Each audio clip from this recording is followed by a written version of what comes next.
Euh,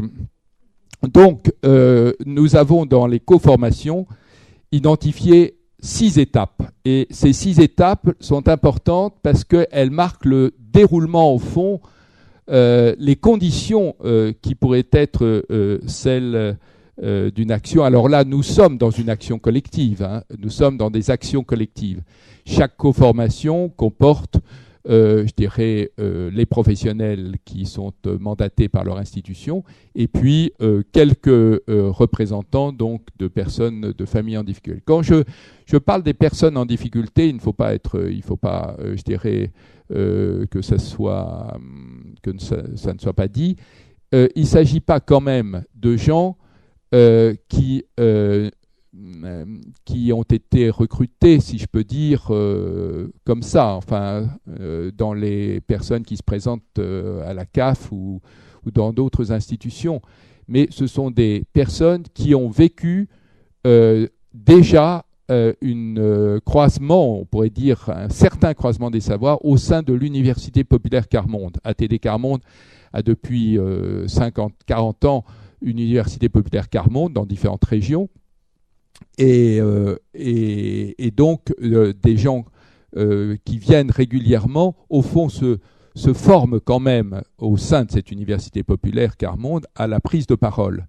Et ce sont ces gens. Alors, c'est important parce que c'est vrai que l'une des grandes difficultés, c'est la capacité déjà des personnes de sortir d'un enfermement qui est à la fois un enfermement psycho et social, et qui les empêche, je veux dire, dans tout un temps de prendre la parole. Et c'est aussi très important parce que qu'est-ce qui déclenche la capacité de prendre la parole? Et ça doit aussi nous inspirer. Eh bien, c'est la possibilité pour une personne d'entendre quelqu'un qui a vécu les mêmes conditions qu'elle, qui ne s'en est pas forcément sorti, mais qui au moins a acquis la capacité d'en parler et à qui elle peut s'identifier. Et donc, il y a une sorte de médiation qui s'opère par le milieu et par les personnes qui ont vécu les mêmes situations et qui sont capables. C'est très important parce que l'un des points que vous verrez dans la lecture de la charte du croisement des savoirs, c'est que nous demandons que dans la relation, qui est souvent une relation duelle entre la personne et son accueillant, son travailleur social, nous demandons que la personne en grande difficulté puisse se faire accompagner. D'abord parce que ça lui donne, elle, du courage. Ça la conforte dans sa capacité à prendre la parole. Elle a quelqu'un qui peut, en quelque sorte, attester que ce qu'elle dit de ses conditions de vie, c'est réel, c'est vrai. Alors que ce rapport inégal, dominant-dominé, qui est celui souvent de l'accompagnement avec ces personnes, je veux dire, est au contraire extrêmement traumatisant. Donc voilà. Et donc je disais ça à propos, je dirais, de cette action collective qui donc effectivement a une différence avec la relation duelle dont nous avons l'habitude. Alors voilà. Donc les coformations que nous menons se déroulent en 6 étapes que je vais commenter brièvement. Oh là là, il faut que j'avance si on veut avoir un débat. Première condition, c'est le travail sur les représentations mutuelles. C'est le travail le plus difficile. Si nous sommes bloqués dans la communication, c'est aussi que chacun projette sur l'autre ses propres représentations. Représentations que nous avons reçues, qui nous ont qui nous imprègnent au point les uns et les autres.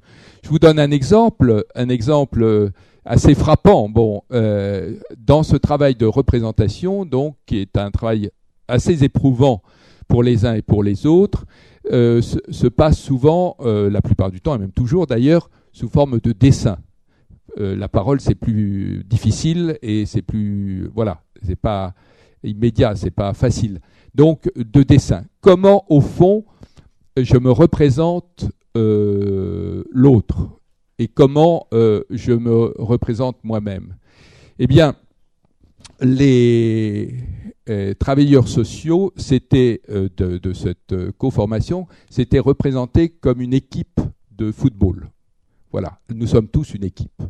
personnes en difficulté et nous. Voilà, accompagnement, voilà, on fait équipe, c'est bien, on fait équipe pour résoudre le problème de la personne. Les personnes donc en difficulté, elles représentaient les travailleurs sociaux sous forme d'un ordinateur. Vous voyez, c'est assez frappant comme terme. Et donc après, on s'explique, bien sûr, sur ces photos. Eh bien, voilà, simplement, je veux dire, elles avaient le sentiment que les travailleurs sociaux s'abritaient en quelque sorte derrière leur ordinateur. C'est-à-dire qu'elles voyaient l'ordinateur et la personne regardait son écran. Nous avons, enfin voilà, à chacun d'évoquer ses expériences. Et donc, ce travail sur la représentation est souvent pour, effectivement, on tombe de haut, comme on dit. On tombe de haut. Et les travailleurs sociaux n'imaginent pas forcément, je dirais, les représentations qu'ils suscitent. Ça, il faut qu'on puisse dégager ça, parce que ça fait écran à toute relation. Et donc l'objectif, c'est d'essayer de créer la confiance pour poursuivre le travail. La deuxième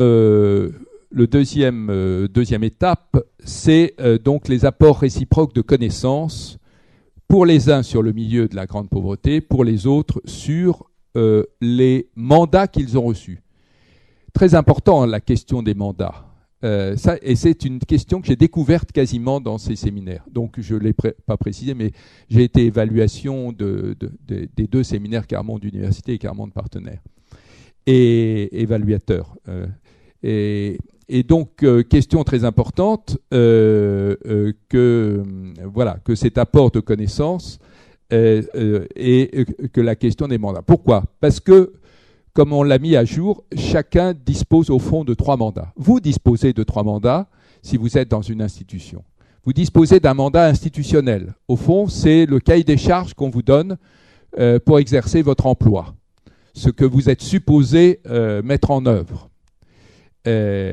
Deuxième mandat, c'est le mandat professionnel. C'est votre mandat déontologique. Vous êtes formé comme professionnel et vous avez une certaine idée idée qui n'est pas la vôtre simplement, mais qui est celle du milieu professionnel dans lequel vous êtes, de votre, à la fois, je dirais, ça touche évidemment l'éthique. Dans nos démarches, l'éthique est extrêmement présente. Et donc, éthique, déontologie, voilà, pratique professionnelle. Et puis le troisième mandat, c'est celui que chacun se donne à partir de sa conscience. C'est-à-dire que, je dirais, en faisant objection, au fond, à ce que l'institution peut lui demander. Nous avons le droit et le devoir, je dirais, lorsque nous sommes en conscience opposés à une directive, eh bien, de ne pas l'appliquer. C'est même, je pense, inscrit dans nos codes professionnels.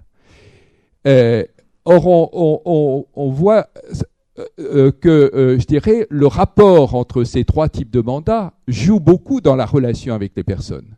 Et les personnes y sont extrêmement sensibles. Et donc, la connaissance du milieu des professionnels, c'était aussi la connaissance de quel mandat avez-vous, finalement, par rapport à nous. Mais au fond, la question des mandats, on pourrait l'appliquer aussi aux gens qui sont en face. Les gens ne sont pas des gens qui se présentent uniquement comme ceux qui sont dans les co-formations, n'est-ce pas ? Ne sont pas uniquement des gens qui viennent solliciter une aide, ce sont des gens qui viennent représenter aussi leur milieu dans ces co-formations. Et ils sont très très fortement conscients de cela. Vous avez un texte, je pense que vous avez pu prendre aussi, qui est le témoignage nous appelons des militants, d'une des militantes sur comment a-t-elle vécu et comment vit-elle ses co-formations. Je pourrais citer, qui est « Pourquoi j'accepte de faire des co-formations ». Un témoignage d'une militante sur la co-formation. Voilà. Non seulement, alors, la première fois qu'on m'a proposé, je me suis dit que j'allais pouvoir continuer à apprendre mes droits et que j'allais pouvoir aider les personnes en difficulté autour de moi. Voilà, les deux. Apprendre mes droits, aider les personnes en difficulté, donc déjà une relation solidaire. Et puis, je fais des co-formations pour que les professionnels respectent les droits des personnes, pour qu'ils ne jugent plus les familles, pour qu'ils changent leur regard, pour qu'ils s'occupent beaucoup plus du projet de la personne, pour qu'ils trouvent des solutions avec nous, sans fouiller dans la vie privée, reproche souvent fait.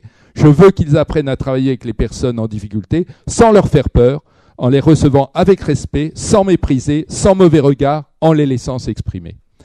Et donc, voilà, le témoignage, c'est à la fois donc ce mandat, à la fois pour moi-même, mais aussi pour toutes les personnes que je représente. Et cet aspect collectif est extrêmement important.